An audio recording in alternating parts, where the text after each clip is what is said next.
let's get to talking. Sit back and listen to BeefysBoxing. Welcome to BeefysBoxing, where we talk about the daily boxing news. I am no mastermind of the sport, just a big fan, hoping to build up a community and learn along the way, and I hope you join. Anyways, let's jump into today's video.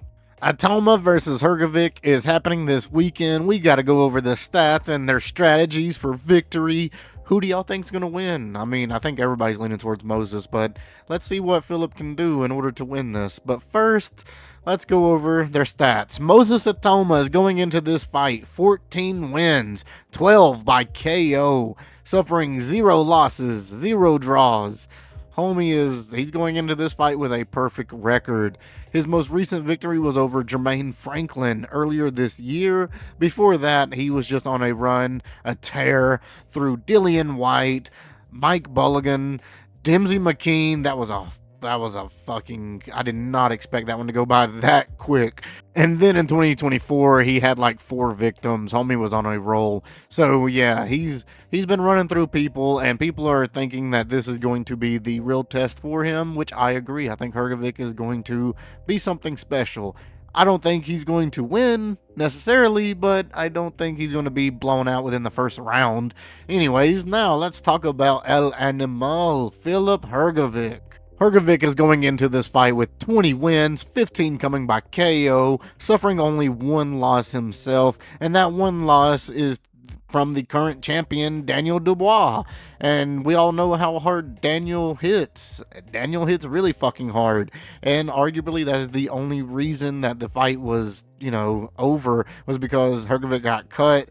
I'm assuming from the power from Daniel, and they had to stop it. Otherwise, Hrgovic was winning. He's going into this fight with recent victories over David Allen, David Adelaide, Joe Joyce, and then 2024, a big year for Moses, a bad year for Hrgovic. 2024 is when he suffered his first loss to Daniel. Okay, now let's get into their strengths and the strategy. So, Itauma versus Hrgovic is a really interesting fight because it's like speed and versatility versus experience and physicality. The fight is scheduled for this weekend for the vacant IBF heavyweight title. His strength is his hand speed, probably his biggest advantage. He can get off combinations way before Hrgovic could even respond. He's very explosive. He has that going for him. Itauma doesn't appear to need huge windups to generate power. He also has footwork and angles. He's comfortable changing positions rather than standing directly in front of opponents, while also displaying a great shot selection. He's generally patient and accurate rather than simply just throwing volume. His versatility, though, recent analysts have highlighted his ability to box, counter, set traps, and fight at different ranges. He's a pretty complete package. The last thing that's really favoring him, that's going into this fight on his side, is the youth and freshness of him. He's only 21. He should have considerably more physical freshness than the 34-year-old Hrgovic. And his best strategy, don't turn it into a test of toughness. The ideal fight for Itauma is to jab and feint, draw Hrgovic's responses out, and then hit him with some explosive combinations, and then angle out of it. He should make Hrgovic repeatedly turn and reset. The more Hrgovic has to chase him, the more opportunities Itauma should have to land the fast counter. Most importantly, Itauma shouldn't get complacent because Hrgovic is slower. Hrgovic's straight right remains a serious threat, specifically against a southpaw, so he needs to watch out for that. Now, his opponent, El Animal, Filip Hrgovic, his strengths. The first one, the obvious one, is the experience. This is the biggest difference between him and Itauma. Hrgovic has fought significantly longer and has fought against higher level opposition. Just looking at his resume, you can see right off the bat, he's been in there with a lot of top tier opponents. He also has physical strength. He can make the fight uncomfortable physically, and he isn't likely to be intimidated by Itauma's reputation. Once he gets in there with Itauma, the straight right hand is probably going to be his most important weapon. He has put people down with it and has done damage with it.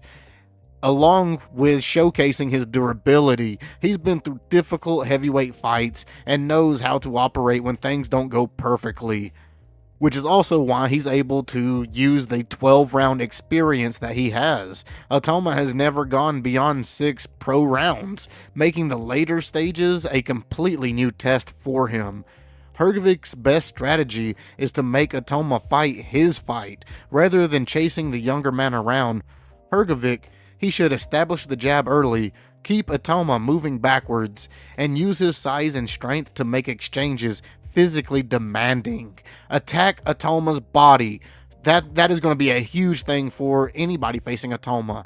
Attack that body, try to slow him down, get him to lower his hands. Look for the straight right when Itauma enters. And then lastly, just try and bring Moses into the later rounds. I don't care how it happens, just survive and weather the first 4 rounds and drag him in there into the deep end and see how he goes. That's potentially Hrgovic's biggest route to victory. Itauma simply hasn't had to demonstrate yet that he can maintain his explosiveness deep into a championship fight. Hrgovic himself has emphasized his belief that that is his advantage, and it comes later on in the fight. The key tactical question for this is, can Hrgovic force Itauma to work without being repeatedly caught by the faster man's combinations? If Itauma controls distance, changes the angles, and makes Hrgovic miss, his speed could eventually overwhelm Hrgovic. But if Hrgovic cuts off the ring, gets Itauma exchanging, and makes him work, then the experience gap becomes a lot more important. There's also an interesting vulnerability for Hrgovic. Adam Booth, him specifically, he pointed out to Hrgovic's defenses and how he has a tendency to suffer cuts, and these are areas that Itauma could exploit. Itauma's going into this with speed, angles, and combinations on his side. Hrgovic is going in there with physicality and experience.